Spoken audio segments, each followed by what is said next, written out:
আমিও কিশোরী ভাবলাম কিছুদিনের জন্য একটু পুরুলিয়ার দিকটাই ঘুরে আসি। এমনিতেই শীতকাল, তারপরে আবার একঘেয়েমিটা কেমন যেন একটু পেয়ে বসেছিল। তাই পরিবারকে সাথে নিয়ে দুজনেই একটু ঘুরে আসবো ভাবছিলাম। এমন সময় কিশোরী এসে বলল, আরে বাবা, এত ভাবার কিছু নেই। চলো তাহলে পরিবারকে সাথে নিয়েই ঘুরে আসি। অসুবিধে কোথায় আছে? আমার মনের কথাটা যে এইভাবে সত্যি হয়ে যাবে সেটা কল্পনাতেও ভাবতে পারিনি। তাই আমি আর দেরি করলাম না, সাথে সাথেই হ্যাঁ বলে কিশোরীকে সঙ্গে নিয়ে বেরিয়ে পড়লাম পুরুলিয়ার উদ্দেশ্যে। আর সাথে রইল আমার পরিবার, কিশোরী ও কিশোরীর স্ত্রী এবং আমি ও আমার স্ত্রী। ভাবলাম কিছুদিনের জন্য ছুটি কাটিয়েই আসি, তাহলে যদি এই ক্লান্তিটা চলে যায়। কিশোরী বলল, অনেকদিন হয়ে গেল ঠাকুরমশাইয়ের কাছে গল্প শুনতে যাওয়া হয়নি। এই জায়গাটা থেকে ঘুরে এসে দেখি, তারপরে একবার ওনার সাথে গিয়ে দেখা করে আসবো। আমিও ঠিক সেভাবেই ওর কথায় রাজি হয়ে গেলাম। পুরুলিয়ায় পৌঁছে গেলাম নির্দিষ্ট সময়ের মধ্যেই। এরপরে কয়েকটা দিন পরিবারকে সাথে নিয়ে পুরুলিয়ার আশপাশটা একটু ঘুরে ঘাড়ে নিলাম। সত্যি জায়গাটির প্রাকৃতিক শোভা ছিল একেবারে নজর কাড়ার মতন। এরপরে ফিরে আসবার আগের দিন ঠিক হলো সকলে মিলে একবার মন্দির দর্শনে যাব। মন্দিরটি ছিল পুরুলিয়ার থেকে সামান্য একটু দূরে, কাজেই সময় মতন ওই মন্দিরটির উদ্দেশ্যে বেরিয়ে পড়লাম।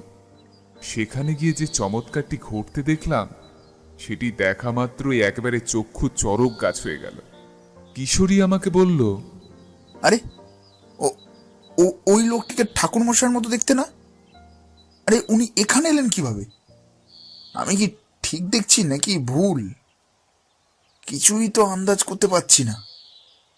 এখন কি বলি বলো তো? আমি কিশোরীর কথার মানেটা ঠিকমতো আন্দাজ করে উঠতে পারলাম না। সত্যিই তো, ঠাকুরমশাই এখানে আসলেন কিভাবে? এরপর আমি তাকে সঙ্গে নিয়ে ওই মন্দিরের দিকে এগিয়ে যেতেই সত্যিটা একেবারে চোখের সামনে ফুটে উঠতে দেখলাম। দেখলাম সত্যিই ঠাকুরমশাই সেখানে গিয়ে উপস্থিত হয়েছেন।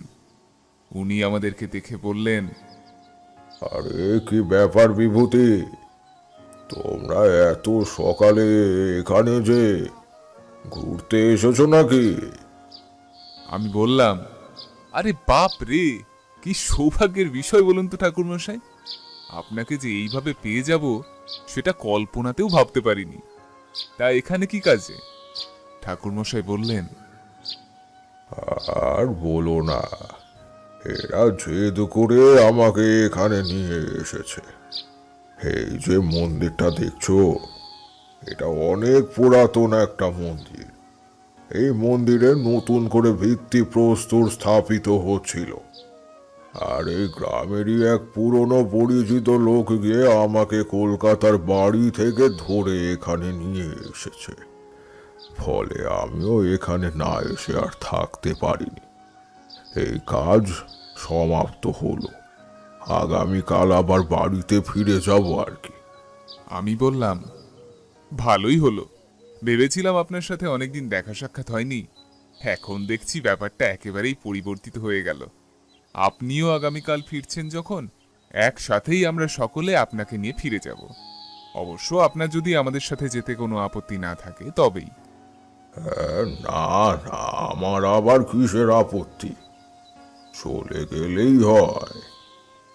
কিশোরী বলল, এতকাল আপনার কাছে আমিও বিভূতি গিয়ে গল্প শুনেছিলাম, এখন তো পরিবারকে সাথে করে নিয়ে এসেছি। তাই এখানেই যদি আপনার কাছ থেকে গল্প শুনতে পারতাম, খুবই ভালো লাগতো। আমিও আর কি বলতাম। কিশোরীর কথায় সায় দিতে এতটুকু দ্বিধাবোধ করলাম না আমি। আমিও বললাম, হ্যাঁ ঠাকুরমশাই, আমাদের কোনো আপত্তি নেই, এখানেই সকলে বসে গল্প শুনব। ঠাকুরমশাই খুশি হলেন। কিশোরীর কাছেই এক প্যাকেট পাসিংস ছিল, সে সেটিকে পকেট থেকে বার করে ঠাকুরমশাইয়ের হাতে ধরিয়ে দিয়ে বলল, এই নিন ঠাকুরমশাই, এটা আপনাকে দিলাম। আসলে আমার কাছেই ছিল, আপনি যখন সামনে রয়েছেন তখন ভাবলাম এটা আপনাকেই দিয়ে দিই। ঠাকুরমশাই আমাদের কাছ থেকে ওই পাসিংসটি নিলেন। এরপরে সেটি থেকে একটি সিগারেট বার করে তাতে আগুন ধরিয়ে ধোঁয়া ছাড়তে ছাড়তে ঘরের মধ্যে প্রবেশ করলেন। বেশ, আজকে তোমাদেরকে একটা ভয়ের গল্প বলবো। এক প্রেতাত্মার কথা, এক মহিলার প্রেত। এটি আমি নিজের চোখে দেখেছিলাম। মেয়েটির নাম ছিল চন্দ্রমুখী। তবে এই বিষয়টি রহস্যের মধ্যে লুকিয়ে থাকা আরো একটি রহস্য বলতে পারো। সেটিকে এত সহজে কাটিয়ে বেরোনো আমার পক্ষে সম্ভব ছিল না। ওই কারণে আমি আজও এই বিষয়টিকে নিয়ে ভেবেই থাকি। ভাবলেই একেবারে চমকে উঠি। তবে এক বিশেষ ঘটনার সাথে সম্পর্কিত ছিল এই চন্দ্রমুখীর কাহিনী। আমি বিলাসনগর গ্রামে গেছিলাম এক বিশেষ কাজে। সেখানে একটি মেয়ের শরীরে ঢুকে গিয়েছিল এক ভয়ঙ্কর প্রেত। সেটিকে ওই মেয়েটির শরীর থেকে টেনে বার করার তাগিদেই আমাকে সেখানে ডেকে পাঠানো হয়েছিল। ওইখানে আমার আলাপ হয় এক অজ্ঞাত পরিচয় ব্যক্তির সঙ্গে। সেই ব্যক্তি আমাকে বাদ বাকিটা বলেছিলেন। সেই কথা শুনে এগিয়েছিলাম আমি। তবে সেই ইতিহাস এত সাধারণ ইতিহাস ছিল না, এক জটিল ইতিহাস ছিল। ভূত তাড়াতে গিয়ে তারপরে যে আমাকে এক অতীব ভয়ঙ্কর পরিস্থিতির মধ্যে পড়তে হবে, সেটা আমি ওই লোকটির কথা শুনে অনুসরণের মধ্যে দিয়ে আন্দাজ করতে পেরেছিলাম। আজকে তোমাদেরকে সেই কাহিনী শোনাবো। আমরা সকলেই ভীষণ খুশি হলাম। এরপরে ঠাকুরমশাই প্রবেশ করলেন আসল কাহিনীর গর্ভে। গ্রামে গিয়ে দেখি গ্রামের মোড়লের মেয়ে সন্তান সম্ভবা কাটা পাঁঠার মতন ছটফট করে চলেছে, আর জনি থেকে রক্ত বেরিয়ে জায়গাটা প্রায় ভেসে যাচ্ছে। এমন দৃশ্য এর আগে কখনো নজরে পড়েনি। আমি এই বিষয়টি অনুধাবন করবার সাথে সাথে ওখানে উপস্থিত থাকা লোকজনের দিকে একবার তাকালুম।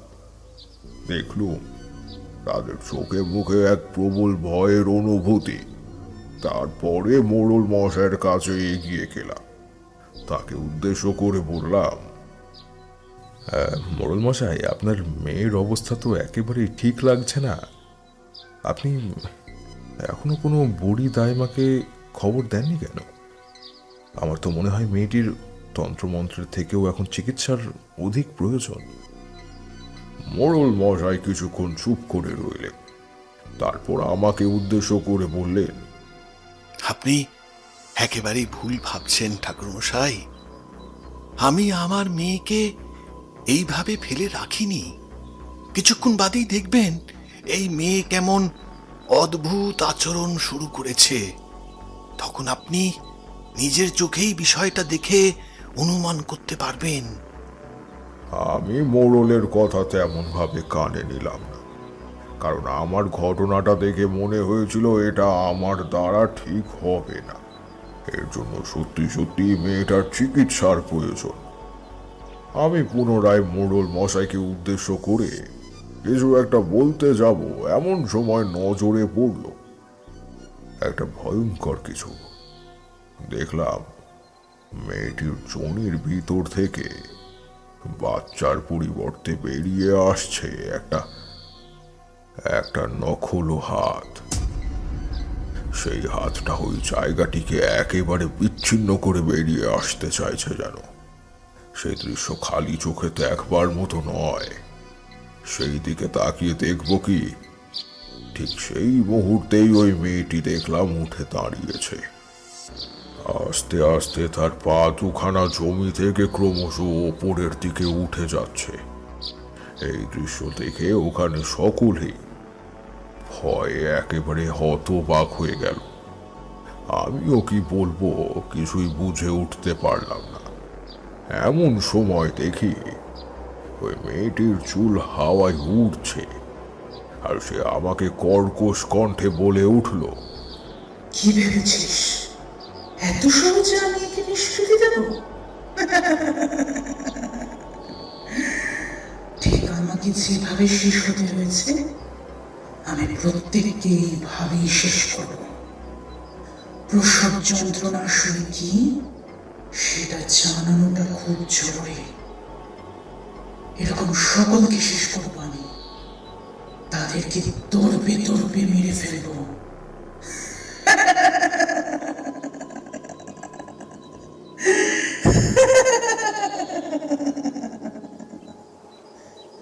তুই কেন এই পৃথিবীর শত শক্তিশালী তান্ত্রিক গেলেও আমাকে মুক্তি প্রদান করতে পারবে না।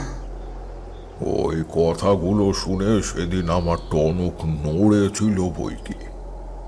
মেয়েটি ওইভাবে আমার চোখের সামনে হাওয়ায় ভেসে থেকে বিকট স্বরে হাসতে শুরু করলো। কোথা থেকে যে প্রবল পরিমাণে হাওয়া বইতে শুরু করলো বুঝে উঠতে পারলাম না। এটা যে কোন আসন্ন ঝড়ের সংকেত ছিল সেটা আমি কিছুটা হলেও আন্দাজ করে ফেলতে পেরেছিলাম, কিন্তু আমি ছিলাম মায়ের সাধক। মা কালীকে সাধনার মধ্যে দিয়ে লাভ করবার শক্তি অর্জন করেছিলাম আমি। তাই কোনো প্রেত কিংবা পিশাচকে আমি এইভাবে আমার ক্ষমতাকে খর্ব করতে দিতে পারতাম না। তাই আমিও হেরে গিয়ে পিছনে সরে দাঁড়ালাম না। আমি মোড়ল মশাইকে উদ্দেশ্য করে বললাম, ওই যে সামনে কিছুটা সর্ষে পোড়া পড়ে রয়েছে না, দেখতে পাচ্ছেন মোড়ল মশাই? সেটাকে দয়া করে আমার কাছে নিয়ে আসুন। আজকে আমিও দেখতে চাই কে বেশি শক্তিশালী, ওই পিশাচিনী নাকি ঈশ্বরের শক্তি। আমি এই কথাটা বলবার সাথে সাথে মোড়ল মশাই দৌড়ে গিয়ে ঘরের দাওয়ায় রাখা সর্ষে পোড়াটা সঙ্গে করে নিয়ে এলেন। এরপর সেটিকে আমার হাতে দিয়ে বললেন, আমার মেয়ে মঙ্গলাকে আপনি বাঁচান ঠাকুরমশাই, সে ছাড়া আমার যে আর কেউ নেই। আমার স্ত্রী অনেক কাল আগেই মারা গেছে। আপন বলতে এই একমাত্র মেয়ে, তাকে তাকে অনেক সাধ করে বিয়ে দিয়েছিলাম, কিন্তু মেয়ে সন্তান সম্ভবা হওয়ার পরে পরেই আমার জামাইটাকে ঘর থেকে তাড়িয়ে দিল। আমার মেয়ে নাকি পরপুরুষের সঙ্গে লিপ্ত হয়ে এই বাচ্চা পেটে এনেছে। সেই দায় নিয়ে তাকে ঘর থেকে বেরিয়ে আসতে হলো। আসলে দোষটা আমারই ছিল ঠাকুরমশাই। নিজেদের ওজনের বাইরে বেরিয়ে আমি আমার মেয়ের বিয়ে দিয়েছিলাম। ওরাই বিয়ের পাশাপাশি বেশ মোটা টাকার পণ চেয়েছিল, কিন্তু আমার পক্ষে সেই পণ জোগাড় করা সম্ভবপর হয়নি। দুবেলা যেখানে দুমুটো খেতেই পাই না, সেখানে পণ জোগাড় করব কোথা থেকে?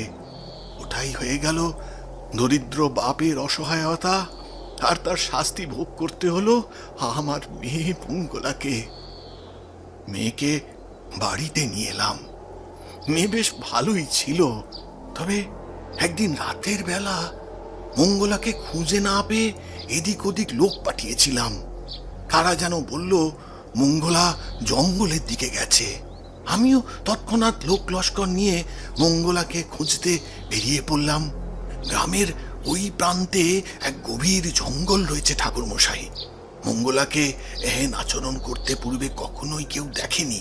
সেদিন আমিও এসব কিছু নিজের চোখের সামনে দেখে একেবারে হতভম্ব হয়ে পড়েছিলাম। তাড়াতাড়ি করে মশালটা হাতে নিয়ে জঙ্গলের ভেতরে প্রবেশ করতেই দেখি মঙ্গলা এক শ্যাওড়া গাছের ডালের সাথে উল্টো হয়ে ঝুলছে। তার পা দুখানা রয়েছে ওপরের দিকে আর মাথাটা রয়েছে নিচের দিকে। এমন দৃশ্য দেখার সাথে সাথে আমার বুকের ভেতরটা একেবারে কেঁপে উঠল। আমি মঙ্গলাকে কি বলবো কিছুই বুঝে উঠতে পারলাম না। বারে বারে মঙ্গলাকে উদ্দেশ্য করে বলতে লাগলাম, মঙ্গলা এসব করিস না মা, এসব কি করছিস? নেমে আয় মা, নেমে আয় ওখান থেকে, নেমে আয়। মঙ্গলা আমার দিকে তাকিয়ে খিল খিল করে হাসতে হাসতে বলল, কেন? কিসের এত ভয় তোর? মঙ্গলার শরীরে যে বাচ্চা আছে সে তো কোনোদিনই আর এই পৃথিবীর আলো দেখতে পাবে না। মঙ্গলা এখন আমার কবলে। আমাকে এত সহজে তুই শেষ করতে পারবি না। আমি তোর মেয়ে মঙ্গলাকে কেন, এরকম আরো অনেক মেয়েকে শেষ করেছি। এদেরকে সুখে দেখতে আমার কাজ জ্বলে যায়। আমিও এইভাবে সুখের সংসার সাজানোর স্বপ্ন দেখতাম, কিন্তু সেই স্বপ্নকে কোনোদিনও বাস্তবে রূপান্তরিত করতে পারিনি। কেন জানিস? কিছু নোংরা অসভ্য ইতর পুরুষের জন্য, যারা নারীদেরকে কেবল তাদের ভোগ্য বস্তু বলে মনে করে। তাই আমি এক প্রকার তোর মেয়েকে মুক্তি দিচ্ছি। তোর মেয়ে মনে মনে যে দহন জ্বালা সহ্য করে বেঁচে আছে, তার থেকে তাকে মুক্তি দিচ্ছি। এবার থেকে তোর মেয়ে স্বাধীন হয়ে যাবে, আর ওর আত্মার মুক্তি ঘটবে। তবে এত সহজে আমি তোর মেয়েকে মেরে ফেলবো না, ওকে তিলে তিলে মরতে হবে। তাহলে দেখবি খুব ভালো লাগবে।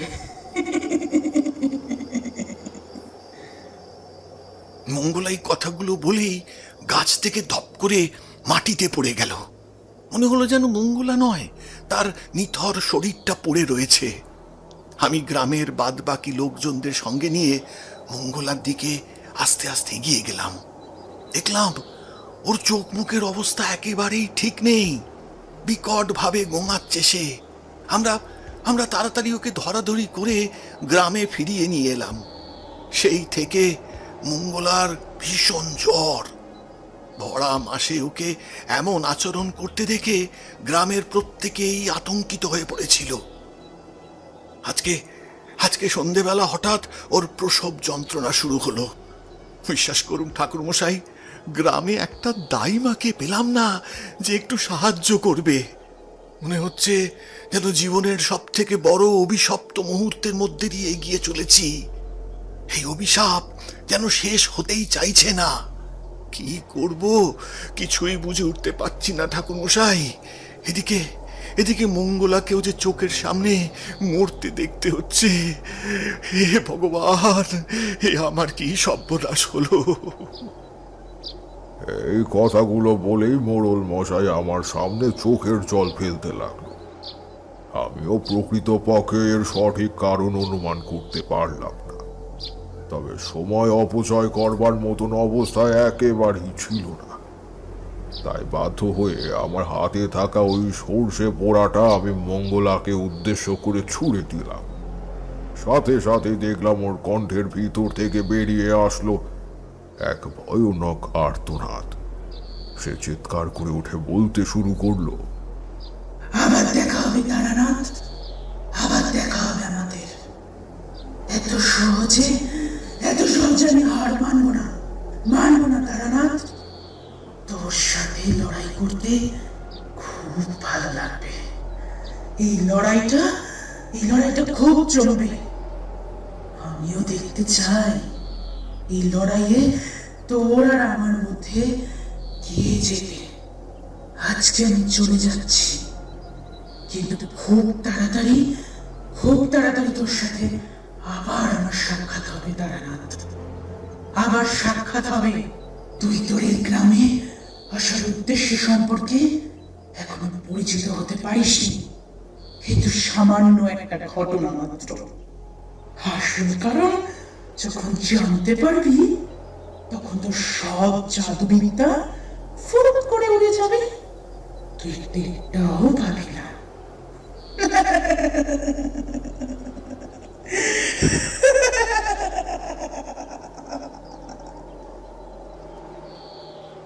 আমি চুপ করে দাঁড়িয়ে রইলাম না, যতক্ষণ না পর্যন্ত মঙ্গলাকে ওই প্রেতের কবল থেকে মুক্ত করতে পারি ততক্ষণ পর্যন্ত সর্ষে পোড়া ছুঁড়েই চললাম। এরপর দেখলাম মঙ্গলার শরীরটা ধীরে ধীরে শান্ত হয়ে ধপাস করে মাটিতে পড়ে গেল, আর তার পাশাপাশি চারিদিকে বয়ে চলা ওই ধুন্দামার বাতাসের প্রভাবটাও অনেকখানি কমে গেল।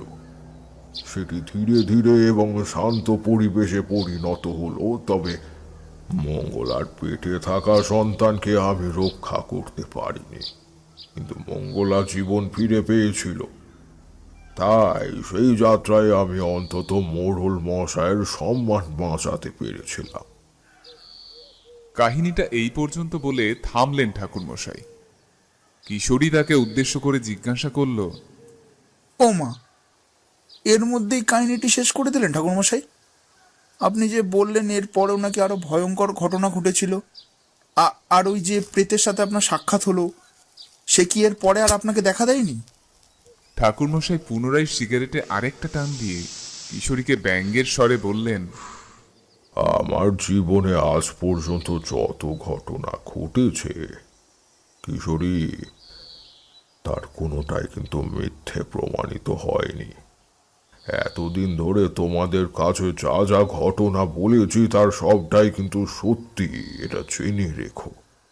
আর রইল বাকি এই ঘটনার কথা, তাহলে বলবো ওই প্রেতের কথা হুবহু সত্যি প্রমাণিত হয়েছিল।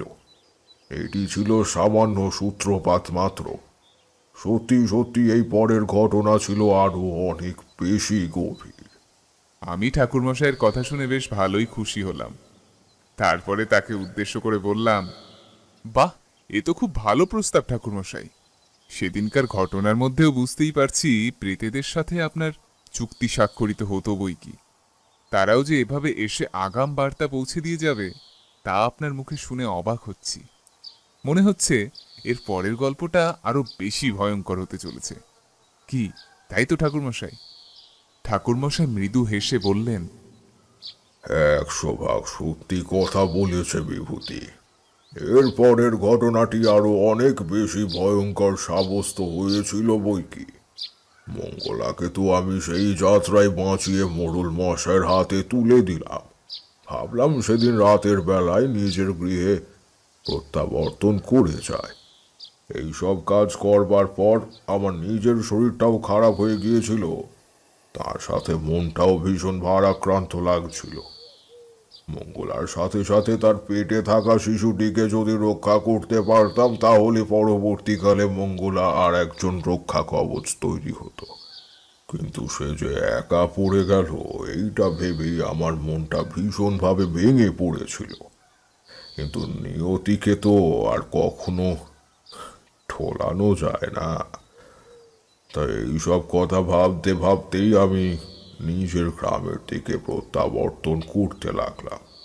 আমি গ্রামের পথ ধরে এগোচ্ছি, এমন সময় কেউ একজন যেন পিছন থেকে আমাকে আওয়াজ দিল। তার গলার স্বর আমার কানে আসতেই আমি থমকে দাঁড়িয়ে পড়লাম। এরপর পিছনের দিকে তাকাতেই দেখলাম মাঝবয়সী এক ভদ্রলোক আমার দিকে ধিমি চালে এগিয়ে আসছেন, আর তখনও এক নাগাড়ে আমাকে উদ্দেশ্য করে ডেকে চলেছেন। ঠাকুরমশাই, ও ঠাকুরমশাই, সেই কখন থেকে আপনাকে শুধোচ্ছি, অথচ আপনি তো আমার দিকে ফিরেও তাকাচ্ছেন না। কি হলো রে বাবা? আরে ও ঠাকুরমশাই, বড্ড বিপদে পড়েই যে আপনার কাছে ছুটে এসেছি, একটু দাঁড়ান না। গ্রামে গেলেই ওই ধরনের সমস্যায় পড়তে হতো। কেউ না কেউ এসে নতুন করে তাদের সমস্যার কথা আমার সামনে তুলে ধরবার চেষ্টা করত। আরে বাবা, আমি তো ভূত তাড়ানোর ওঝা ছিলাম না, আমি হলাম গিয়ে সাধক। কিন্তু মাঝে মাঝে এই ধরনের অপশক্তিগুলোর সাথে লড়াই করতে হতো বই কি। তবে মানুষের মাঝে আমাকে নিয়ে অনেক রকমের দ্বন্দ্ব তৈরি হতো। তারা ভাবতেন আমি বোধহয় এইসব কাজ করবার জন্যই জন্মেছি।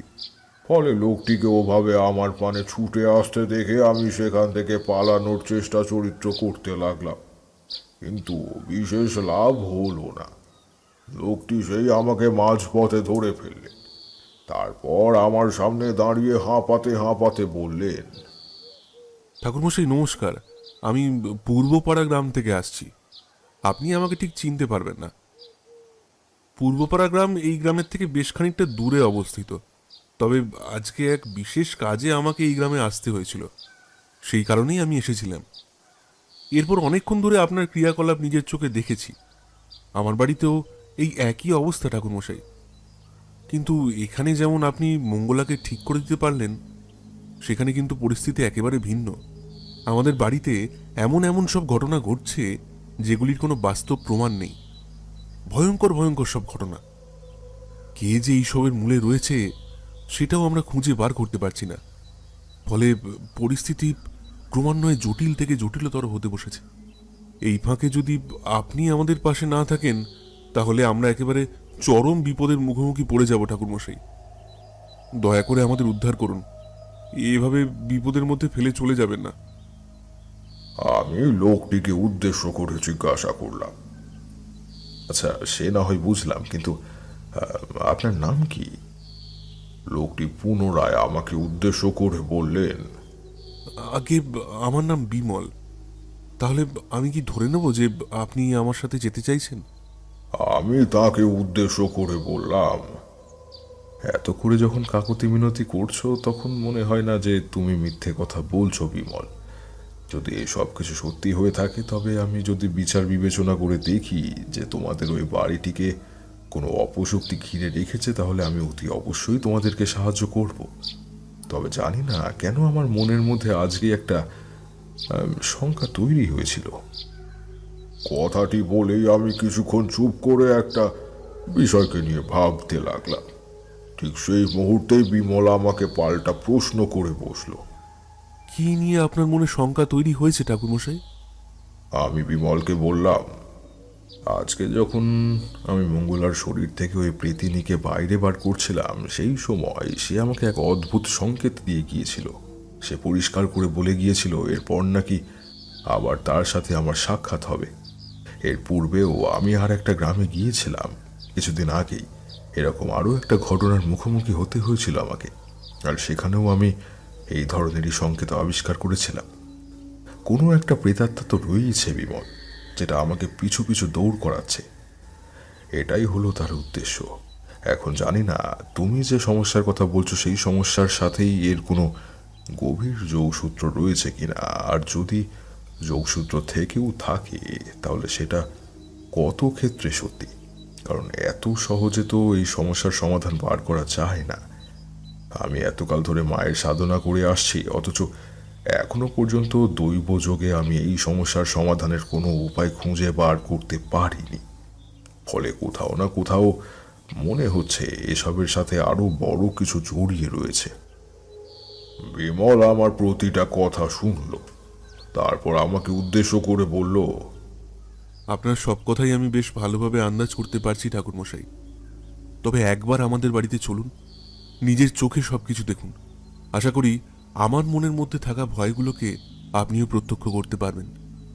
আমি এত সহজে হার মেনে নেওয়ার পাত্র নয় ঠাকুরমশাই, কিন্তু অনেক জ্ঞানীগুণী মানুষের শরণাপন্ন হয়েছি। তবে বিশ্বাস করুন, তারা কেউ এই সমস্যার সমাধান খুঁজে বার করতে পারেনি।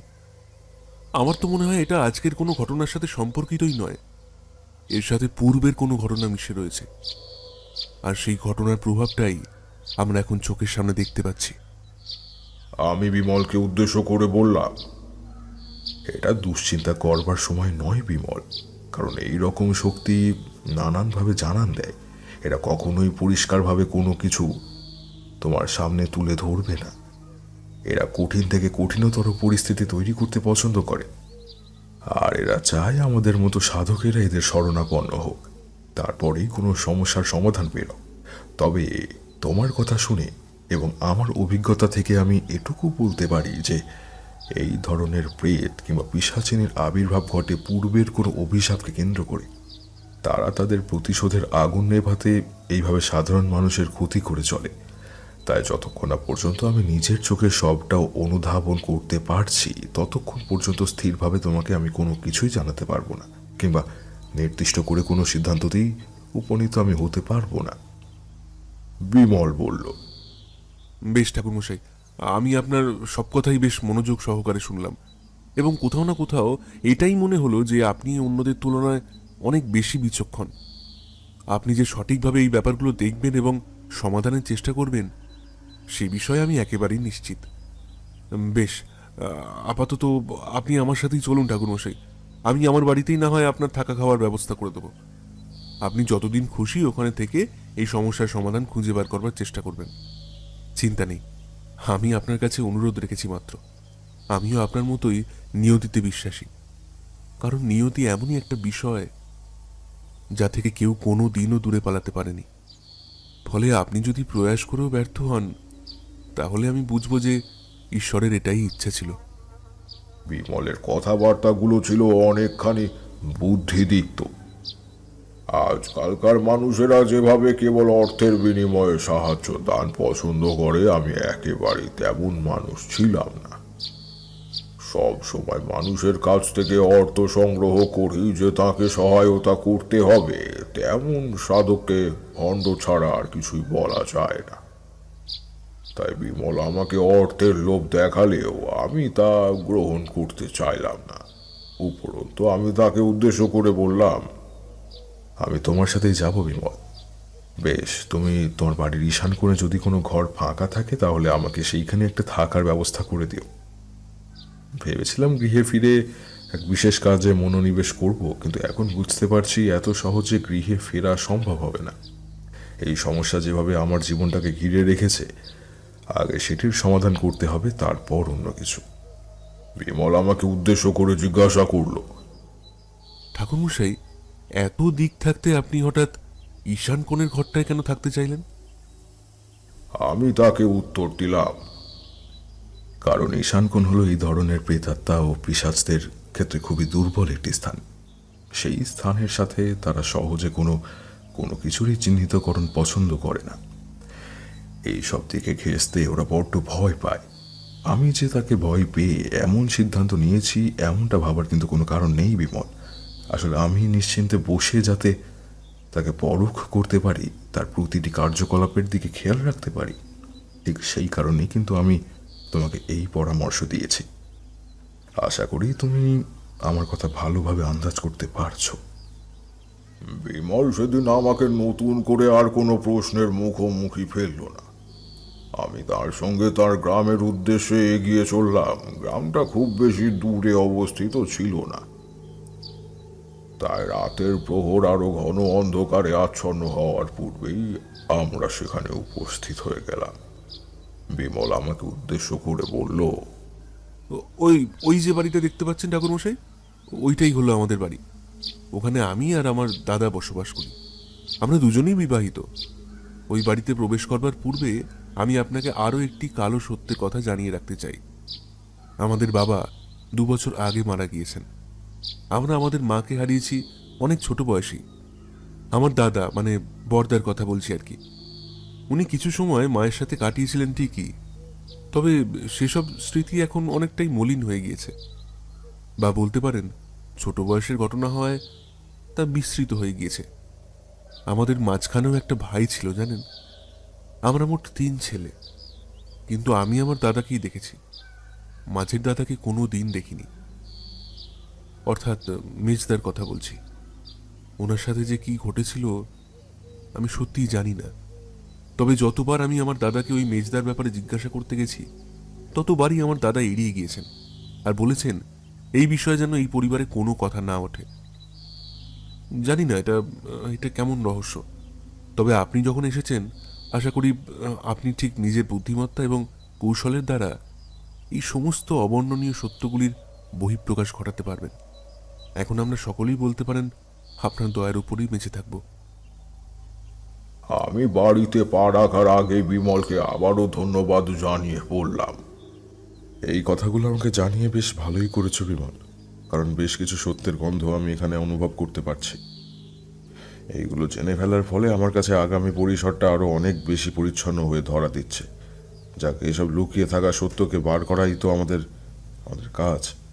এত সহজে যদি সবকিছু ধরা দিয়ে দেয় তাহলে আর সাধকের কাজ থাকে কতটুকু? আমি সমস্ত কথা বলে বিমলকে সাথে নিয়ে তার গৃহের দিকে এগিয়ে গেলাম। রাত তখন বেশ গভীর। বিমল দরজাটা আস্তে করে খুলে আমাকে নিয়ে ঘরের ভিতরে প্রবেশ করলো। দেখলাম তাদের বাড়িটা আয়তনে বেশ অনেকটাই বড়। মাঝখানে রয়েছে একটা বড় উঠান, আর সেটাকে ঘিরে রয়েছে বেশ কতগুলো ঘর। বিমল আমাকে উদ্দেশ্য করে বলল, দাদা এবং আমি উভয়ই বিবাহিত। এত রাতে আর দাদার সাথে আপনার আলাপ করানো সম্ভব নয়। উনি বড্ড শরীর সচেতন মানুষ। তারপরে আমাদের বাড়ির যে পরিস্থিতি, তাতে করে কারোর মানসিক অবস্থায় আর ঠিক নেই। আমার এবং দাদার একটি করে পুত্র সন্তান রয়েছে। আমার পরিবার থাকে এই ঘরে আর দাদার ওই ঘরে। এই বাড়ির ঈশান কোণে খুব অদ্ভুতভাবেই একটা ঘর পরিত্যক্ত অবস্থায় পড়ে রয়েছে। জানি না আপনার কথার সাথে এই ধারণা কেমনভাবে এত সহজে মিলে যেতে পারল। আপনিও ঈশান কোণের ঘরটার কথা উল্লেখ করলেন, আর আমাদের বাড়িতে ওই রকম একটা পরিত্যক্ত ঘরের আয়োজন রয়ে গিয়েছিল। যাই হোক, আজকে সেই আয়োজন পূর্ণতা পাবে। চলুন, আমি আপনাকে ওই ঘরটা দেখিয়ে দিচ্ছি। বিমলের সাথেই আমি ঈশান কোণের ঘরটির দিকে এগিয়ে যাওয়ার সময়েই থমকে দাঁড়িয়ে পড়লাম। দেখলাম আমার ঘরের পাশেই রয়েছে আরো একটি ঘর, যেটি কিনা বন্ধ অবস্থাতে পড়ে রয়েছে। দেখলাম তাতে তালা ঝুলছে। আমি বিমলকে জিজ্ঞাসা করলাম, কি ব্যাপার বলো তো বিমল, এই ঘরটা এমন তালা অবস্থায় বন্ধ হয়ে পড়ে রয়েছে কেন? সে দেখলাম সামান্য মুখটা বেজার করেই দাঁড়িয়ে রইল। তারপর আমাকে উদ্দেশ্য করে বলল, ও কিছু নয় ঠাকুরমশাই, আসলে ওটা ছিল আমাদের ঠাকুর ঘর। ঠাকুরের প্রতি দাদার অগাধ বিশ্বাস ছিল, কিন্তু ওই যে যার কথা একটু আগে আপনাকে বললাম, মানে আমার মেজদা, সে এই বাড়ি ছেড়ে চলে যাওয়ার পরে দাদা এতটাই আঘাত পেয়েছিল যে তিনি এই ঠাকুর ঘরটিকে তালা বন্ধ করে দেন। আগে তিনি নিজের হাতে ঈশ্বরকে জল দিতেন। বুঝতেই পারছেন সেরকম একটা মানুষ কেন ঠাকুর পূজা বন্ধ করে দিতে পারেন। আমি বললাম, না বিমল, আমি ঠিক বুঝলাম না কি বলতে চাইছো। সে বলল, দাদা খুবই ঈশ্বর ভক্ত ছিলেন। মায়ের মৃত্যুর পরে দাদাই আমাদেরকে পিতৃস্নেহ দিয়ে বড় করে তুলেছিলেন। পিতা থাকা সত্ত্বেও আমরা দাদাকেই নিজের পিতা মানতাম, কারণ বাবা মায়ের মৃত্যুর শোকে কেমন যেন জবুথবু হয়ে পড়েছিলেন। আমাদের ব্যবসার কাজটা তারপর থেকে দাদাকেই সামলাতে হয়েছিল। এরই মধ্যে কিছু একটা এমন ঘটেছিল যে কারণে দাদার রাগের পারদ চরমে ওঠে, আর তিনি এমন একটি সিদ্ধান্ত নিতে বাধ্য হন। ওই মেজদা, মানে যার কথা আপনাকে একটু আগেই বললাম আর কি, উনি নাকি সম্পত্তি ভাগাভাগি নিয়ে মারাত্মক অশান্তি করেছিলেন। বাবা বিছানায় পড়ে যাওয়ার পরেই মেজদা আমাদের এই পরিবারের সম্পত্তিকে ভাগাভাগি করে ফেলতে চেয়েছিলেন, কিন্তু এই বিষয়টি দাদা মেনে নিতে পারেননি, কারণ তিনি এই পরিবারকে এক সূত্রে বেঁধে রাখতে চেয়েছিলেন। তিনি বলেন মায়ের নাকি তেমনটাই ইচ্ছে ছিল, কিন্তু সবই উপরওয়ালার খেলা ঠাকুরমশাই। বাবাও শেষ হলো, মেজদাও ঘর ছাড়ল, আর তারপরে চিরকালের জন্য আমাদের এতকালের পিতৃপুরুষ ধরে পূজিত হয়ে আসা কালী মূর্তির পূজা বন্ধ হয়ে গেল। সেই থেকেই নেমে এলো এক চরম বিপর্যয়ের দিন। এর বাইরে আমি আর খুব বেশি বলতে পারবো না আপনাকে যদি এরপরেও কিছু জানতেই হয় তবে দাদার কাছ থেকে জানবেন। আমি বিমলকে বললাম, তোমার কথা শুনে মনে হচ্ছে তোমার দাদা খুবই কট্টরপন্থী মানুষ। সেক্ষেত্রে তুমি যে তাকে না জিজ্ঞেস করেই আমাকে এখানে নিয়ে এসেছো, সেই বিষয়ে উনি কি কিছু বলবেন না? মেজদার মতন একই হাল যদি আজ উনি তোমার করেন, বউ বাচ্চা নিয়ে তখন তুমি কোথায় যাবে? এ কথা শুনে দেখলাম বিমলের চোখটা ছল ছল করে উঠল। সে বলল, না, সেসব আর হবে না, কারণ দাদা মাটির মানুষ। সকলে কেবল ওনার রাগটাই দেখেছেন, কিন্তু কোনোদিনও কেউ অন্তরটাকে তলিয়ে দেখবার চেষ্টা করেননি। দাদা চিরকালই আমাদেরকে এক ছাদের তলায় দেখতে চেয়েছিলেন, কিন্তু জানি না মেজদা কি এমন অপরাধ করেছিলেন যে তাকে শেষমেশ বাড়ি থেকেই বিতাড়িত করে দেওয়া হয়েছিল। আমি বিমলকে শান্ত হতে বললাম। এরপর বললাম, যাক, এসব নিয়ে এখন এত কিছু ভাববার প্রয়োজন নেই। আমি না হয় তোমার দাদার সাথে কথোপকথন করব। জানি না এর ফল কি বেরোবে, তবে পিছিয়ে এলে তো সমস্যার সমাধানও বেরোতে পারে, তাই না? সেদিন আর কথা বাড়ালাম না, ঘরের ভেতর ঢুকে গেলাম। মধ্যরাতের মধ্যেই সবকিছু ঠিকঠাক করে বিছানায় শুয়ে পড়লাম। ঘরের মধ্যে একটি গুমটানি গন্ধ আমি যেন পেলাম। এমন গন্ধ নাকে আসার সাথে সাথেই বুঝলাম এ বাড়িতে এমন কিছু রয়েছে যেটি সকলের চোখের আড়ালে নিজের কাজ করে চলেছে। বাড়িটাকে দেখে আমার বেশ পুরনো বলেই মনে হলো। কিছু পুরনো দিনের আসবাবও রয়েছে, আমার নজরে পড়ল সেগুলো, যা দেখে বোঝাই যাচ্ছিল যে বাড়িটা বেশ পুরাতন। এর পূর্বে বহুকাল আগে থেকেই যে কোনো পরিবার ওই বাড়িটিতে ছিলেন। ও পরবর্তীতে শরিকের মধ্যে সেটিকে ভাগ করে দেওয়া হয়েছিল। সেটির পরিণতি এমনটা স্মরণ করিয়ে দিয়ে যাচ্ছিল। তবে আমি আর সেদিন এত কিছু কল্পনা বা অনুমানের অবস্থায় ছিলাম না। সারাদিনের ধকলে শরীর ভীষণ ক্লান্ত হয়ে পড়েছিল। আমি ঘুমিয়ে পড়লাম। কিন্তু মধ্যরাতে হঠাৎ চিৎকার চেঁচামেচির কারণে আমার ঘুমটা ভেঙে গেল। আমি বিছানায় উঠে বসে পড়লাম। এরপর এদিক ওদিক তাকিয়ে দেখলাম কোথাও কিছু রয়েছে কিনা, কিন্তু ঘরের মধ্যে সেরকম কিছুই পেলাম না। দেখলাম বাইরে ঝোড়ো হাওয়া বইছে। মনে হলো চিৎকারের শব্দ যেন আমার দরজার বাইরে থেকেই আসছে। তাড়াতাড়ি করে নেমে দরজার দিকে এগিয়ে গিয়ে খিল সরিয়ে বাইরে পা রাখতেই দেখি উঠোন ভর্তি লোক। সকলের দৃষ্টি সামনের সিলিং এর দিকে আবদ্ধ হয়ে রয়েছে। বাড়ির কোনো একজন বউ নিজের কাপড়ের আঁচলকে সিলিং এর সাথে ঝুলিয়ে দিয়েছেন। এরপর তারা পা দুটিকে ওই কাপড়ের সাথে বেঁধে মাথা নিচে পা উপরে করে ঝুলিয়ে রয়েছেন, আর তার মুন্ডিটি পিঠের দিকে বেঁকে গিয়েছে। কি ভয়ঙ্কর সেই মূর্তি! চোখগুলো জবা ফুলের মতন লাল হয়ে গিয়েছে। খিলখিল করে বিকট শব্দে হেসে চলেছে ওই মহিলাটি। এইসব দেখে বাড়ির লোকেরা ভয়েতে সন্ত্রস্ত হয়ে ওই স্থানে দাঁড়িয়ে রয়েছে। তারা যে কিছু বলবেন সেটুকুর উপায়ও ছিল না। আমি তাড়াতাড়ি করে বিমলের দিকে এগিয়ে যেতেই সে বলে উঠল, ঠাকুরমশাই, ওই দেখুন, আপনি আজকে বাড়িতে পা রাখতে না রাখতেই কত বড় অনর্থ ঘটে গেছে। ইনি হলেন আমার দাদার স্ত্রী। এনার নাম রত্না। দেখুন দেখুন তার কি অবস্থা করেছে। এটা যে আমার বৌদি, আমি সেটাই চিনতে পারছি না। আমিও কিছুক্ষণ এক দৃষ্টে সেদিকে তাকিয়ে নীরবে সেই তাণ্ডব লীলা দেখে চললাম। এরপরে বিমলের স্ত্রীকে জিজ্ঞাসা করলাম, কি হয়েছিল বলতে পারবেন? সে বলল, আমি আর দিদি রান্নাঘরের দিকে যাচ্ছিলাম, কিন্তু যাকে দিদি ভেবেছিলাম তিনি দিদি ছিল না। আমি তার পিঠে হাত দেওয়ার সাথে সাথেই দেখলাম তার মাথাটি আমার দিকে ঘুরে গিয়েছে। সাথে সাথে আমার হাত থেকে জল ভর্তি ঘটিটা পড়ে যায়। আমি আমার স্বামীর জন্য জল আনতে এসেছিলাম। ওই প্রেতাত্মা আমার হাতটা চেপে ধরে ফেলে আর বলতে থাকে, কি ভেবেছিস তোরা? এবারে আমার এখানে তোরা ভালো থাকবি ভেবেছিস? এত কাল ধরে আমি এখানে নিদ্রায় ছিলাম। সে ডেকেছে আমাকে, ডেকে পাঠিয়েছে আমাকে। আমার ছেলেকে খুঁজে দে, দে বলছি। যেখানে সে আছে তাকে খুঁজে দে, আমি ওকে নিয়ে চলে যাব। এতগুলো যুগ ধরে এখানে আটকে পড়ে রয়েছি আমি। মুক্তি চাই, আমি মুক্তি চাই। যদি আমাকে মুক্তি না দিতে পারিস তোরা, তাহলে আমি কিন্তু কাউকে চাইতে রাখবো না, কাউকে না। কথাটা স্মরণে রাখিস। আমি সেই হাতের বাঁধন ছাড়িয়ে যে বেরিয়ে আসবো সেটাও পারছিলাম না, কারণ ওই বাঁধন কাটিয়ে বেরোনো আমার দ্বারা সম্ভব ছিল না। সে যে আমার দিদি ছিলই না। আমি এরপরে অনেক কষ্টে ওখান থেকে বেরিয়ে দিদির ঘরের দিকে এগোতে চাই।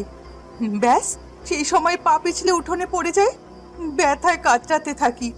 এমন সময় দেখি দিদির ঘরের দরজাখানা খোলা, বাইরে এসে দাঁড়িয়েছে। ঘাটটা কাত করে আমার দিকে তাকিয়ে বিকটভাবে হেসে চলেছে। আমি কিছুই আন্দাজ করতে পারলাম না।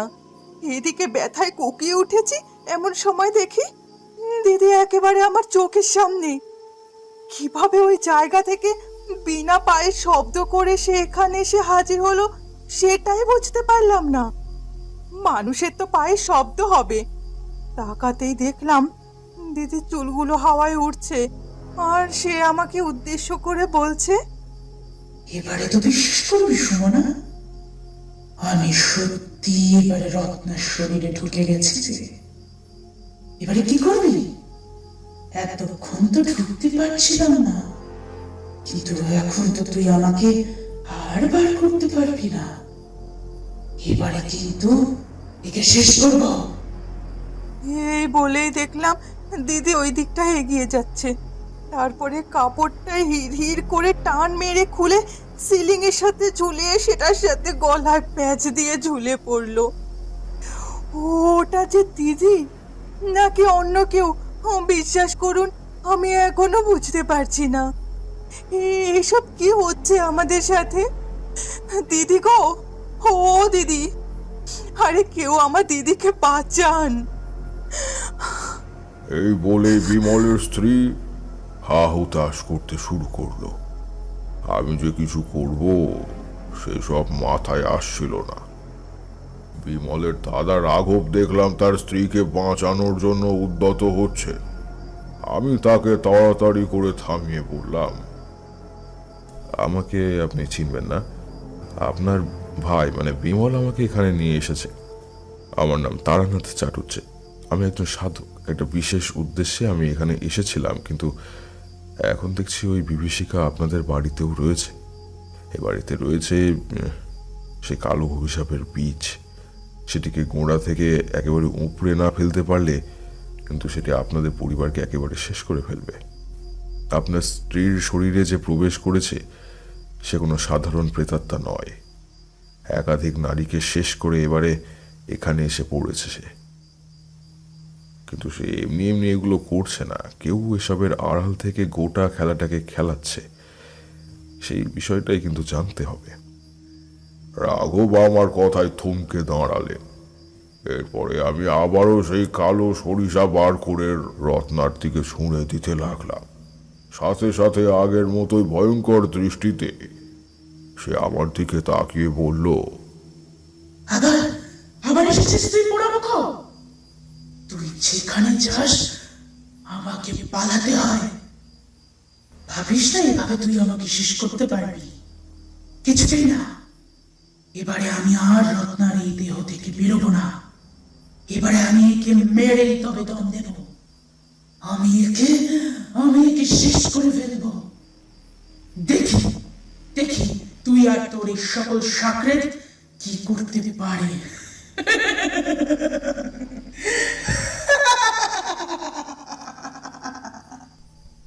দেখলাম রত্না খাটটা আপনা থেকেই মটাস করে মোটকে গেল। ব্যাস, সাথে সাথে সব শেষ। তার মুখ দিয়ে দলা দলা রক্ত আর একটি বড় আলপিন বেরিয়ে মেঝের উপরে পড়ল। শরীরটা ওইভাবেই সিলিং এর সাথে ঝুলে রইল। রাঘব এগিয়ে গিয়ে হাউমাউ করে কাঁদতে কাঁদতে বললেন, কেন করছিস এসব? কেন করছিস? সব আমারই দোষ। সব আমার দোষ। এই আমার ভুলের শাস্তি আজকে গোটা পরিবারকে ভুগতে হচ্ছে। কিন্তু আমি তো তোকে তাড়িয়ে দিইনি, তুই নিজেই বেরিয়ে গিয়েছিলিস। আর তারপরে তুই সামান্য সম্পত্তির জন্য আজকে এই রকম কুকর্ম করে চলেছিস। নিজের মা সমান বৌদিকেও আজকে শেষ করে ফেললি। হায় হায় রত্না, রত্না, আমি কি নিয়ে বাঁচবো রত্না? আমি তো মরে যাব রত্না। এই বুড়ো বয়সে তুই আমাকে একলা ফেলে কোথায় চলে গেলে?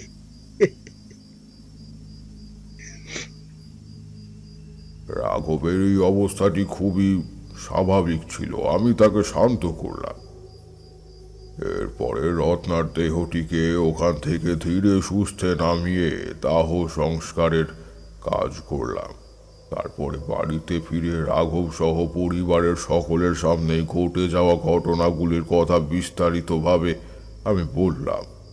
তারপরে রাঘবকে উদ্দেশ্য করে জিজ্ঞাসা করলাম, আচ্ছা, আপনি তখন কাকে উদ্দেশ্য করে ওই কথাগুলো বলছিলেন বলুন তো?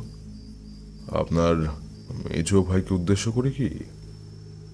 দেখলাম রাঘব চোখের জল মুছে বিমলের মুখের দিকে তাকালেন। বুঝলাম উনিও আন্দাজ করতে পেরেছেন যে বিমলই আমাকে এই কথাগুলি জানিয়েছে। তবে সেদিন তিনি আর কিছু সেরকম বললেন না। নিজের পরিবারের শান্তি রক্ষার্থে সেদিন তিনি সমস্ত সত্যি কথাই অকপটে ব্যক্ত করেছিলেন। ঠাকুরমশাই থামলেন। কিশোরী পুনরায় তাকে জিজ্ঞাসা করল, রাঘব কি বলেছিল ঠাকুরমশাই? এভাবে চুপ করে যাবেন না। এমন ভয়ের জায়গায় এসে আপনি যে কেন থেমে যান বারে বারে কে জানে। ঠাকুরমশাই এবার মৃদু হাসলেন। এরপরেই কিশোরীকে উদ্দেশ্য করে বললেন, সবুরে মোয়া ফলে। কিশোরী, যাক, মন দিয়ে শোনো। এরপরে রাঘব যা বলল সেটি আমার ধারণাকে আরো অনেক বেশি করে স্পষ্ট করে দিয়েছিল। সে বলল, আমার মেজ ভাইয়ের নাম ছিল সমর। সে খুবই ভালো ও বাধ্য মানুষ ছিল, কিন্তু একটা বদ চক্রে আবদ্ধ হয়ে পড়ে মায়ের মৃত্যুর কিছুদিনের মধ্যেই। আমি এসবের কিছুই জানতাম না। রাতের পর রাত সেই ছেলে বাড়ির বাইরে থাকতো। পরে একদিন জানতে পারলাম সে নাকি কোনো শ্মশানে গিয়ে তন্ত্র সাধনা শিখছে। কোনো এক তান্ত্রিকের কাছে সব সাধনার জ্ঞান অর্জনের উদ্দেশ্যে সে যেত। এই বিষয়টি জানতে পেরে আমি আর নিজেকে ধরে রাখতে পারিনি। ও একদিন ভোরের দিকে বাড়ি ফিরতেই আমি ওকে হাতে নাতে ধরি। ও এই সবের কারণ জিজ্ঞেস করে, কিন্তু সে আমার হাত ছাড়িয়ে নেয়। মনে হয় যেন অন্য কাউকে নিজের সামনে দেখছি। সে বলে ওঠে, খবরদার দাদা, দাদা দাদার জায়গায় থাকবে। আমার মাথায় ছড়ি ঘোরানোর চেষ্টা করবে না।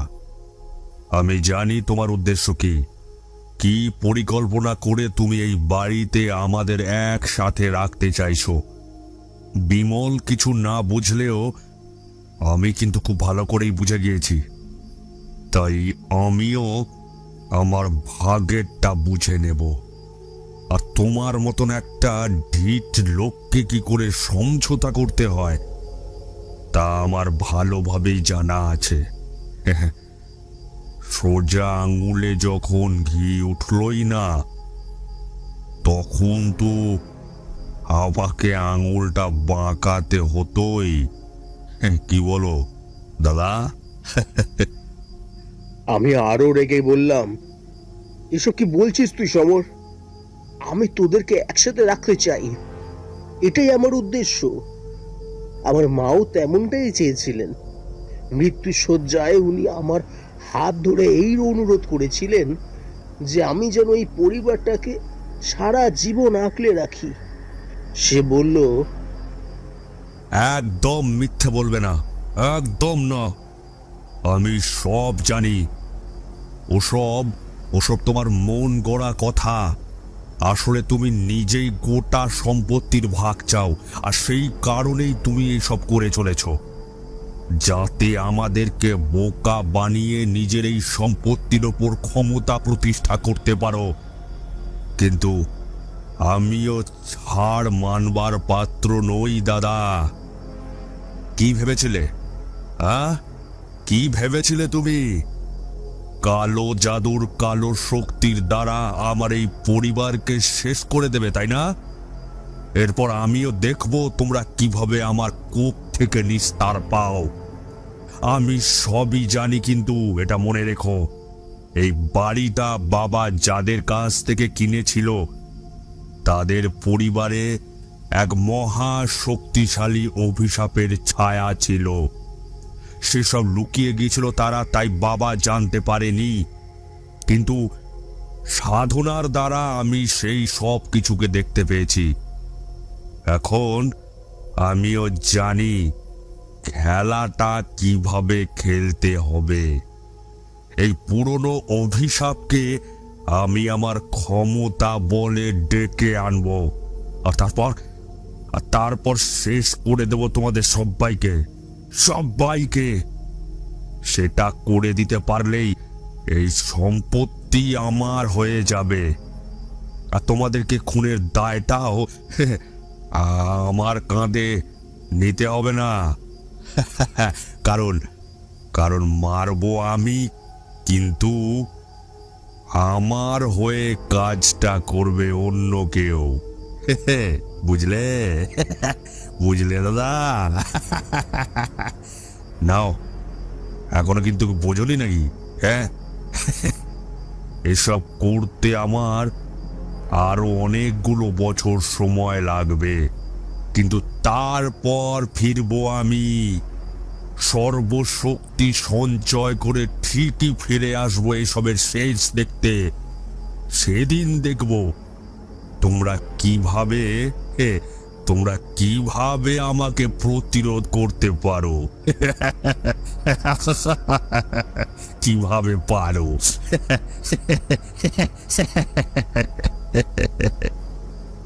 আমি ওকে সেদিনই এই বাড়ি থেকে দূর করে তাড়িয়ে দিয়েছিলাম। তারপরে আর সে ফিরে আসেনি কোনোদিনও। দিন, মাস, বছর চলে গিয়েছে। আমিও বিমল তার বিহনে অনেক চোখের জল ঝরিয়েছি, কিন্তু কোনো লাভ হয়নি। তার কোনো খোঁজ মেলেনি।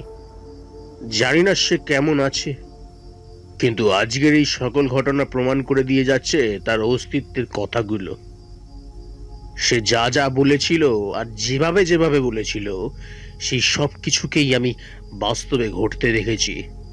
তবে এই পরিবারে ঠিক কি অভিশাপ বহমান অবস্থায় ছিল, সেসবের খোঁজ আমি কেন, কেউ জানতো না। কারণ সত্যি বাবা যার কাছ থেকে এই ভিটে কিনেছিলেন, তারা এই বাড়ি ছেড়ে বিলেতে চলে গিয়েছিল। আর বাড়িটা খুবই অল্প দামে বাবাকে হস্তান্তরিত করে দিয়ে গিয়েছিল। আমি ভেবে অবাক হয়ে গিয়েছিলাম যে এত অল্প মূল্যে কিভাবে এত বড় একটা বাড়ি তারা আমাদের দিয়ে যেতে পারলেন। কিন্তু বিশ্বাস করুন, এরপর থেকে একদিনের জন্যেও এই বাড়িতে থাকা মানুষগুলি সুখে শান্তিতে ঘর করতে পারেনি। আমার মা অকালে মারা গেলেন। তারপরে আমার বাবা সেই যে অসুস্থ হয়ে বিছানা নিলেন, উঠে দাঁড়াতে পারলেন না। আর আমিও কি করতাম? বড় দাদা হওয়ার পাশাপাশি পিতা ও মাতা উভয়ের ভূমিকাই পালন করতে বাধ্য হয়েছিলাম। কারণ তা না হলে যে আমার এই সন্তানটি মানে বিমল অনাথ হয়ে যেত। ওকে প্রশিক্ষিত করে মানুষের মতন মানুষ করাটাও তো জরুরি ছিল নাকি? আমি রাঘবের মুখে সব কটা কথাই শুনলাম, বুঝতেও পারলাম। কিন্তু ওই পরিবারের সাথে যুক্ত থাকা সেই পুরাতন অভিশাপের থেকেই যে এই অনিষ্টগুলো ঘটে চলেছিল, সেদিকে বেশ ভালোভাবে আন্দাজ করে ফেলতে পেরেছিলাম। কিন্তু অপেক্ষা ছিল আরো অনেক তথ্য জানবার। ফলে আমি আর ওদেরকে কোনোভাবে বিব্রত করলাম না। ওই বাড়ি থেকে আশেপাশের গ্রামটাকে ভালোভাবে দেখতে লাগলাম, যদি ওখান থেকে কোনো কিছুর খোঁজ আবিষ্কার করতে পারা যায়। কিন্তু সেভাবে কিছুই খুঁজে পেলাম না। এরই মধ্যে ওই বাড়িতে ঘটে গেল আরো একটি চমৎকার। কয়েকদিনের মধ্যেই বিমলের স্ত্রী সন্তান সম্ভবা হয়ে পড়ল। সকলেই ওই খবরটা শুনে বেশ খুশিতে ডগমগ হয়ে উঠেছিল।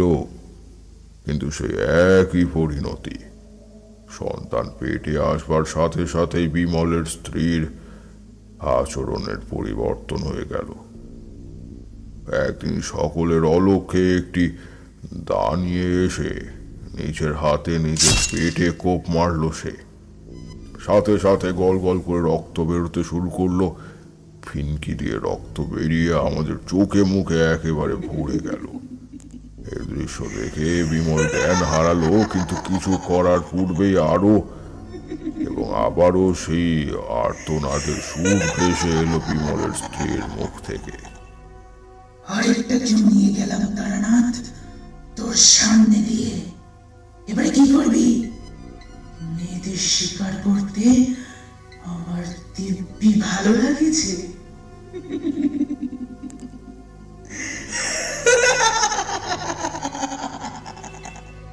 পারলি বাঁচাতে? পারলি? এভাবে গোটা পরিবারটাকে শেষ করে ফেলবো আমি, শেষ করে ফেলবো। ব্যাস, তারপরেই দমটা বেরিয়ে গেল বিমলের স্ত্রী। আমি ও রাঘব মিলে এই সমস্যার সমাধান করলাম। ওদিকে শেষকৃত্যের কাজ সমাপ্ত করে বাড়িতে ফিরে এসে দেখলাম বিমল গলায় দড়ি দিয়ে ঝুলছে। রাঘব আর কিছু বলতে পারলেন না, থমকে ওই স্থানে এসে বসে পড়লেন। আমিও হতবাকের মতন সেদিকে তাকিয়ে রইলাম। এই যেন মৃত্যুর মিছিল শুরু হয়ে গিয়েছিল। বিশ্রাম নিতে না নিতেই আবারও বিমলের শরীরটাকে দাহ করে ফিরে এলাম বাড়িতে। সেদিন আর কেউই কিছু খেতে পারলাম না, নিজের ঘরে গিয়ে শুয়ে পড়লাম।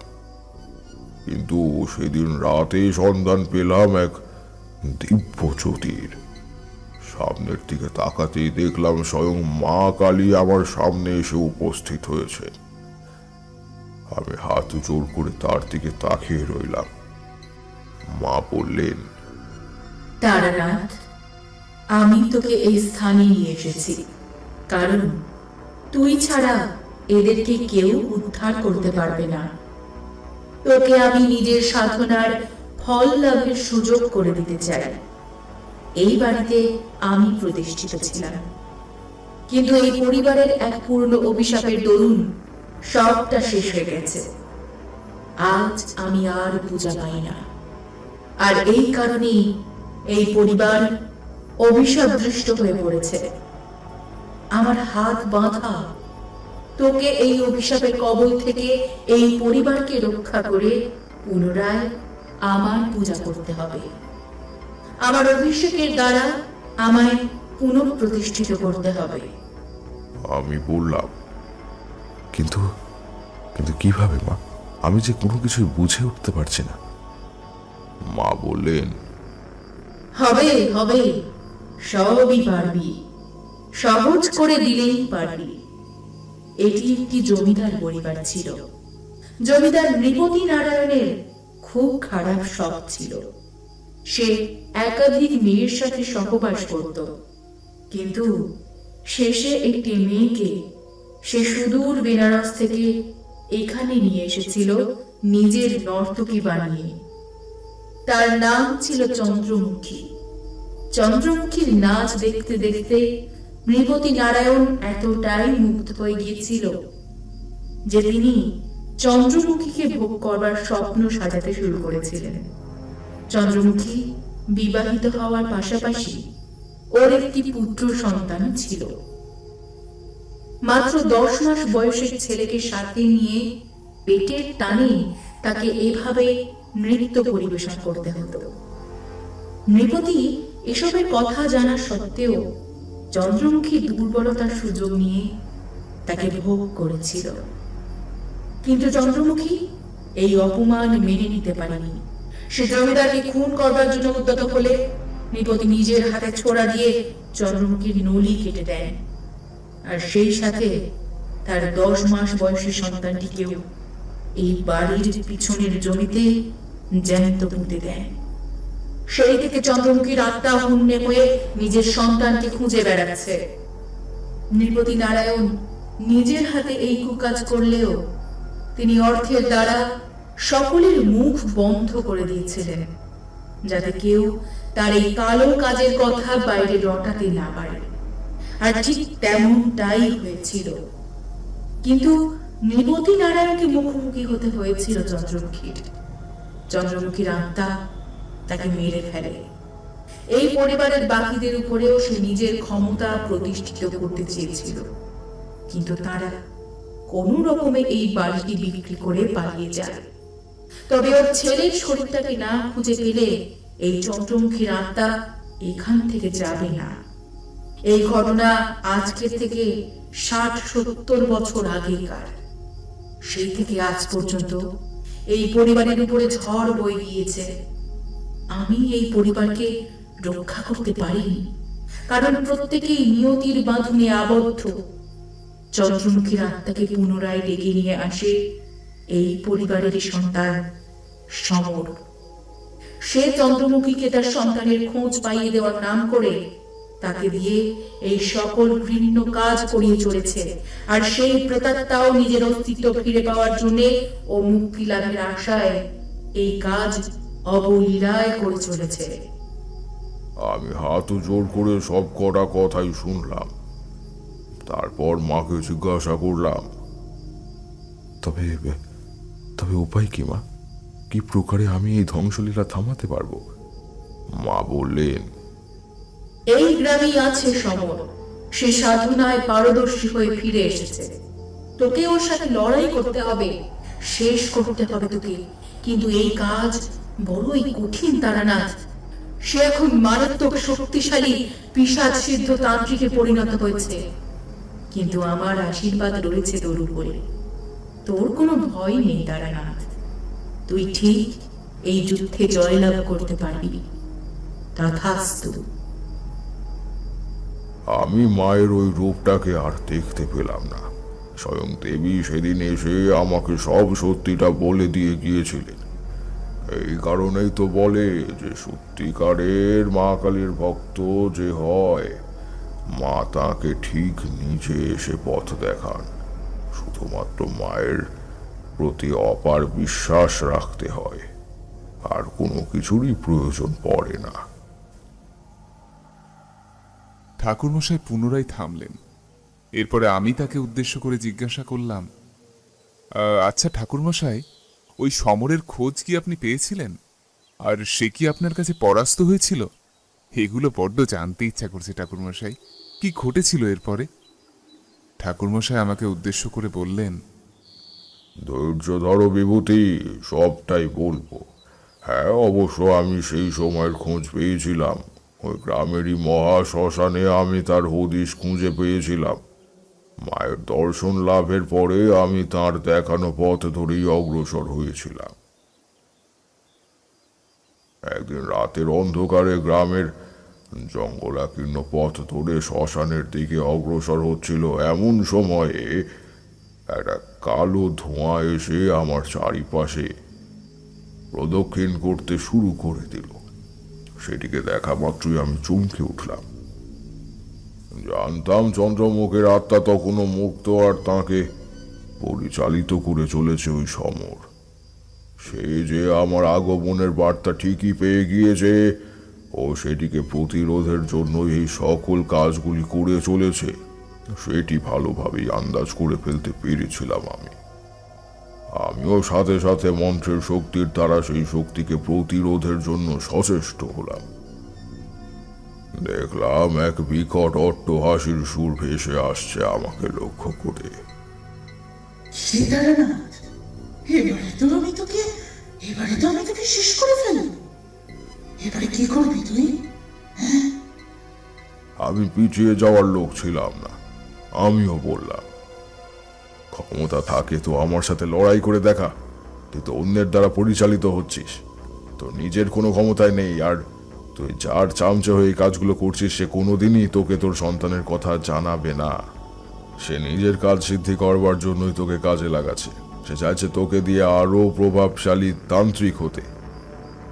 তাই এতকাল ঘুমিয়ে থাকা পরিযায়ী আত্মাকে সে ডেকে পাঠিয়েছে। মা স্বয়ং এসে আমাকে সবই বলে গিয়েছেন। কাজেই তুই যে ঠকেছিস, আবারও সেটি আশা করে তুই বুঝে গিয়েছিস। আমি ইচ্ছে করেই সেদিন চন্দ্রমুখের বিদেহী আত্মাকে আরো বেশি করে খেপিয়ে দিয়েছিলাম, যাতে সেই আমাকে পথ দেখিয়ে সমরের কাছে পৌঁছে দেয়। দেখলাম ওই কালো ধোঁয়া গজরাতে গজরাতে ওই পথ ধরে কন্যাবর্তের মতন এগিয়ে চলতে শুরু করলো। সেই সাথে বাতাসের প্রভাবটা আরো অনেক বেশি তীক্ষ্ণতর হয়ে উঠল। সজোরে ঝোড়ো বাতাস বইতে শুরু করে দিল। আমি নির্ভয়ে মায়ের নাম স্মরণ করতে করতে এগিয়ে যেতে থাকলাম। শেষমেশ ওই শ্মশানের কাছে গিয়ে উপস্থিত হলাম। দেখলাম সেখানে আগুন জ্বলছে, আর সেই সাথে হিংস্র জীবজন্তুর মিলিত আর্তনাদের সুর কানে ভাসছে। আমি আবারও সেই কালো ধোঁয়াকে লক্ষ্য করেই তাকে অনুসরণ করতে করতে শেষে সেই সমরের কাছে গিয়ে উপস্থিত হলাম। দেখলাম সে সবের ওপরে বসে সাধনা করেই চলেছে। আমি তাকে চূড়ান্তভাবে বললাম, আর কতদিন এই ভণ্ডামি করবি? তোর কাল তো তোর সামনেই দাঁড়িয়ে রয়েছে, তাকিয়ে দেখ। সমর আমাকে বলল, তুই তুই তুই আমার ক্ষতি করবি? যে এতকাল এত ভয়ঙ্কর একটা হাত তাকে নিজের কবলে নিয়ে নিজের কার্য সিদ্ধি করে এসেছে, তুই তুই কিনা তাকে তাকে পরাস্ত করবি? কোনোদিন না রে। আমি বললাম, একটু দেখ তো তুই তাকে আর নিজের কবলে রাখতে পারিস কিনা। চন্দ্রমুখী, তুই তোর বদলা নে। এই লোক তোকে এতকাল ধরে ঠকিয়ে আসছে, সেই প্রমাণ তুই পেয়েছিস, একে আর ছাড়িস না। সাথে সাথেই দেখলাম সেই কালো ধোঁয়া পরিবর্তিত হয়ে গেল এক ভয়ঙ্কর পিশাচিনীতে।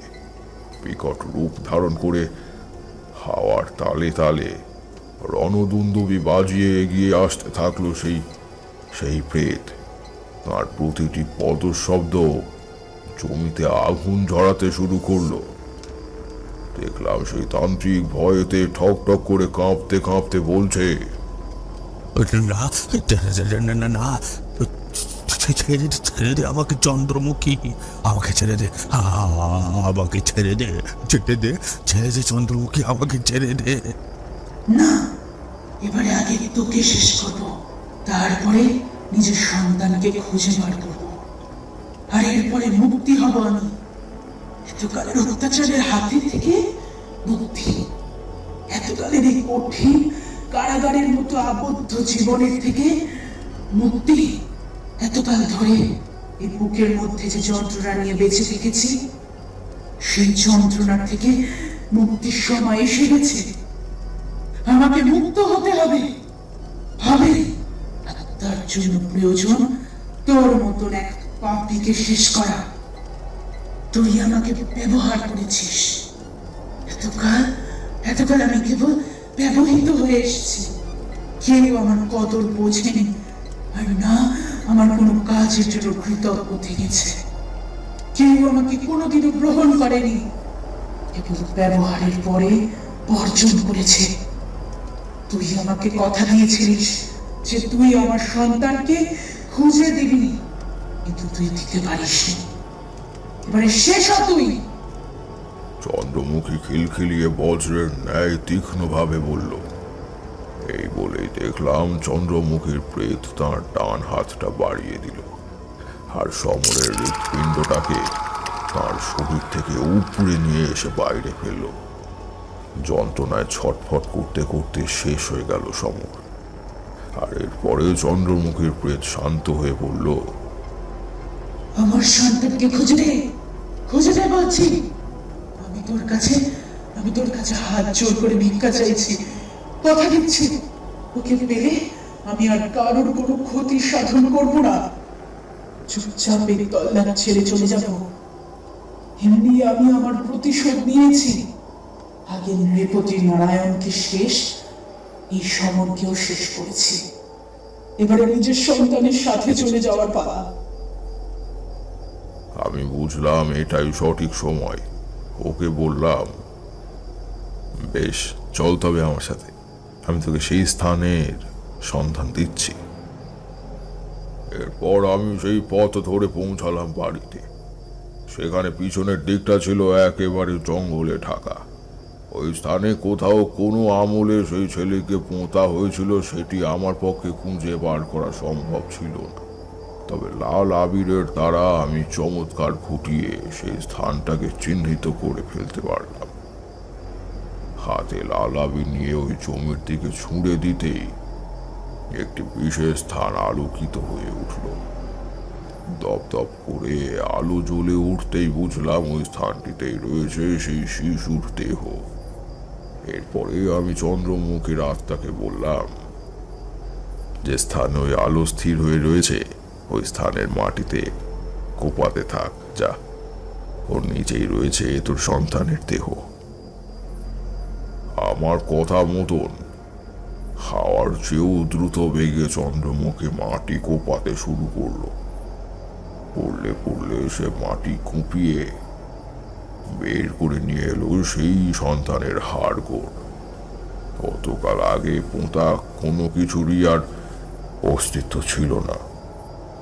বুকে জড়িয়ে হাউমাউ করে চিৎকার করতে থাকলো চন্দ্রমুখী। এতকালের প্রতিশোধের আর অপেক্ষার জ্বালা, জড়ানোর কান্নার শব্দ যেমন হয়, সেদিন ওই আর্তনাদের মধ্যে আমি সেই বেদনার সুরটাকেই স্পষ্ট হতে দেখেছিলাম। এরপরেই দেখলাম ওই দাদা আলোর সাথে সাথেই চন্দ্রমুখীর আত্মা শুভ্র বর্ণের শাড়ি পরে হাড়গোড়গুলিকে হাতে নিয়ে স্বর্গারোহণ করল। জানতাম এবারে সবকিছুর শান্তি ঘটবে। আমি মা কালীকে প্রণাম জানিয়ে বাড়িতে ফিরে এলাম। পরের দিন সকালবেলা দেখলাম রাঘব ঘরের তাওয়ায় বসে কাঁদছে। আমি বললাম, কাঁথার দিন শেষ, যা গেছে সে নিয়ে কষ্ট পেও না। জেনে রাখো, ও যাওয়ারই ছিল। তবে তোমার একটা সন্তান হয়েছে সাথে বিমলের। তার দ্বিতীয় সন্তানটিকে আর বাঁচানো সম্ভব হয়নি, কিন্তু প্রথমটি তো রয়েছে। এদেরকেই তোমাকে মানুষের মতন মানুষ করতে হবে। আমি মায়ের মন্দিরটি খুলে দিয়েছি। আজকের পর থেকে তুমি পুনরায় নিজের হাতে মায়ের পূজা করবে। আর চিন্তা নেই, সেই প্রেতনীকে আমি স্বর্গে প্রেরণ করেছি। তার বিদেহী আত্মা শান্তি পেয়েছে। এরপরে আমি রাঘবকে সব ইতিহাসটুকু খুলে বলেছিলাম। শ্রাদ্ধের কাজ পর্যন্ত থেকে তারপরে আমি নিজের গ্রামে ফিরে এসেছিলাম। একসাথে এতগুলো মৃত্যু দেখেছিলাম, ফলে প্রত্যেকের শ্রাদ্ধের কাজ হওয়াটাই সমীচীন ছিল। কিন্তু তারপরে আশা করি রাঘবের আর কোনোদিনও কোনো সমস্যা হয়নি। কিন্তু যার হাত ধরে ওই শ্মশান যাওয়া, সেই বিমলের মৃত্যুটা আমি এড়াতে পারিনি। ওইটাই সব থেকে বড় দুঃখ হিসেবে রয়ে গিয়েছিল আমার। কিন্তু কিছু কিছু পরিস্থিতিতে না হারিয়েও জেতা যায় না। সবই মায়ের লীলা। ঠাকুরমশাই চোখ মুছতে লাগলেন। আমরাও সেদিন ওই কাহিনী শুনেছিলাম। গোটা রাত কিভাবে কেটে ভোর হয়ে গিয়েছিল খেয়াল নেই। এরপর আমরা সকলে মিলে একসাথে ঠাকুরমশাইকে সঙ্গে নিয়ে পুরুলিয়া থেকে কলকাতার অভিমুখে অগ্রসর হয়েছিলাম। সত্যি সেদিনের ওই ঘটনার রেশ বেশ ভালো মতোই থেকে গিয়েছিল। কিন্তু এরপরে আবার একটা রবিবার দেখে কিভাবে ঠাকুরমশাইয়ের বাসায় ঢু মারব, সেই তালে ছিলাম দুজনে। আরে ভাবছেন তো কার কথা বলছি? কে আবার? আমিও কিশোরী।